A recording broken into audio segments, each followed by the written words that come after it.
আজকে তোমাদের আমি জানাবো তাপের প্রবাহ কতভাবে হতে পারে। তাপের প্রবাহ অর্থাৎ তাপ এক জায়গায় থেকে অন্য জায়গায় যাওয়া। তাপের প্রবাহ সাধারণত তিনভাবে হতে পারে। কি ভাবে হতে পারে? প্রথমত, তাপের পরিবহন। তাপের পরিবহন সাধারণত কঠিন পদার্থের ক্ষেত্রে হয়ে থাকে।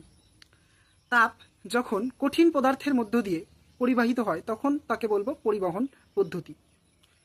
পরিবহন পদ্ধতিতে কি হয়, তাপের যে প্রবাহ হয় সেটা কঠিন পদার্থের মধ্যে থাকা যে এক একটা মলিকিউল, সেই মলিকিউলগুলো এক একটা গরম হয় এবং তার পার্শ্ববর্তী মলিকিউলকে গরম করে দেয় বা উত্তপ্ত করে দেয়। এভাবে তাপের পরিবহন হয়। মনে রাখতে হবে, এখানে মলিকিউলগুলো এক জায়গা থেকে অন্য জায়গায় যায় না, মলিকিউলগুলো একই জায়গায় থাকে, শুধুমাত্র তার পার্শ্ববর্তী যে মলিকিউল থাকে তাকে উত্তপ্ত করে, এভাবেই তাপটা পরিবাহিত হয়।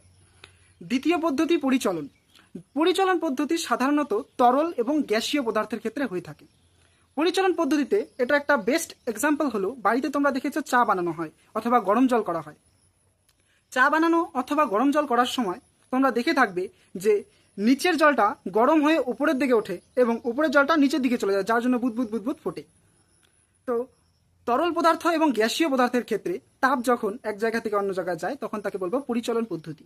এবং আরেকটা পদ্ধতি আছে যেটার ক্ষেত্রে কোনো মাধ্যমের প্রয়োজন হয় না, বিকিরণ পদ্ধতি। বিকিরণ পদ্ধতিতে কি হয়, এর একটা এক্সাম্পল যদি আমরা দেখতে চাই, সূর্য থেকে তাপ আসা। সূর্য থেকে তাপ বিকিরণ পদ্ধতিতে আসে, এর জন্য কোনো মাধ্যমের প্রয়োজন হয় না।